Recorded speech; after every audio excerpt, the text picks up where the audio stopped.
the Bani Israel, in the children of Israel,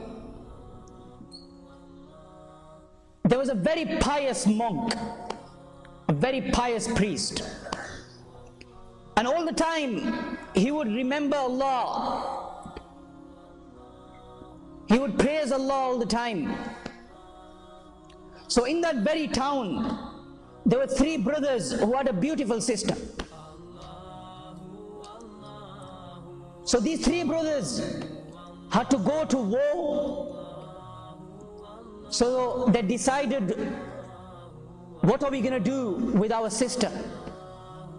We are going to be out there for months and months. Who is going to look after our sister? So they decided that what we will do is that we will ask the monk. He is very pious, he is a very pious person. He'll take good care of our sister, and there is no fear of any danger from him. So they go to this priest and they say to him, this monk, and they say to him that this is the reason why we are going to war, and we have our sister and we want you to look after her whilst we are away. So because this person was very pious, he says to them that I cannot do this. So they continue persuading him. And then Shaitan comes to the monk, and he makes this idea sound and look very warming to him. So the priest, this monk, he says, okay, I will look after her whilst you are gone. But there is one condition, that she will stay in the opposite house from where I stay. So she will stay in that side and I will stay on the opposite side, so I do not have to see her. So the brothers agreed. They left for war and they left their sister with this monk. Now what would happen is, every day when the monk would cook food, he would come out of his room, he would leave some food for this woman outside his door. Then he would shout to her, and then he would close his own door. This woman would come out, she would pick her own food up, and she would go into her home and start eating. So this carried on for a period of time. Then the Shaitan comes to the monk again, and he says to the monk that, do you really want her to go out from her house? When she walks from her home to your home to pick this food up, that someone might look at her, and because she is beautiful, someone might harass her. So why don't you next time leave the food outside her door, instead of giving her the trouble of walking to your home to pick the food up? So for a period of time he did this. He would leave the food outside her home, and she would open the door and she would eat her food. Then the Shaitan came to the monk again, and he said to the monk, you know, this is a sister, and she is the only sister of three brothers, and she's been stuck in that room. She's been like a prisoner in that room. So why don't you go and chat to her? Why don't you go and talk to her?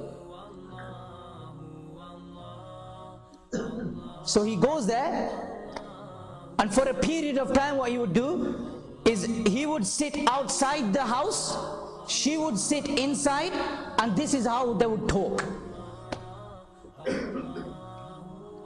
And he carried on for a period of time.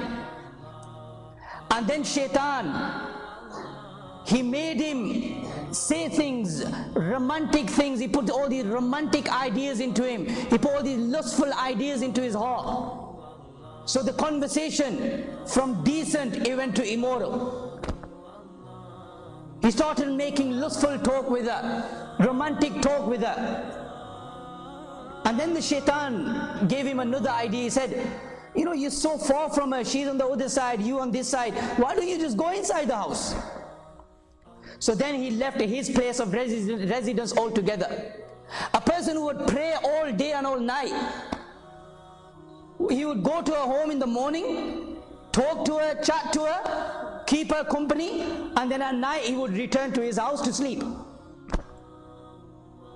So one day whilst talking, he commits zina with her. He commits zina with her. Look how shaitan is working, step by step, step by step. He committed zina with her, and later on they came to know that this girl is now pregnant. She's expecting. So this monk, he became very scared, that if these brothers, when they come back and they find out what I have done, then they're gonna kill me. So shaitan puts the idea in his head that murder her and then bury her, and when her brothers come back, say to them that she died of an illness. They've been away for months anyway, and then say to them that she died of an illness. So this is what he did. Whilst the child was still in the stomach, he buries her, killed her, and then buried her. And when the brothers came back, they asked him, where is our sister? So he said, well, she fell ill and she died, and I buried her, this is her grave. That night when these three brothers were asleep, shaitan came into their dreams, and shaitan had informed them of what had happened. So in the morning they went to the monk, and they said to him that, have you killed our sister? We have been informed in our dream that you have murdered our sister. He agrees to it, he admits it. So they take him to the local judge, who rules the death penalty, that this person, this monk, is now to be hanged.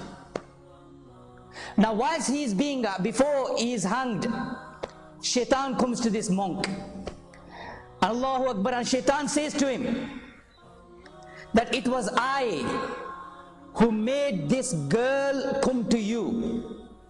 It was I who made you talk to her. It was I who made you commit zina with her. And it was I who made you kill her. And the only person who can save you now is me. Prostrate in front of me and I will save you. Now this monk, he had nowhere to go. So what does he do? He prostrates in front of shaitan. And once he had prostrated in front of shaitan, what does shaitan say to him? Mission accomplished. This is what I wanted. I wanted you to go into disbelief. I wanted you to become a disbeliever in Allah. I wanted you to bow down to worship shaitan, and I have accomplished my mission now. I cannot help you. Even shaitan went away from him.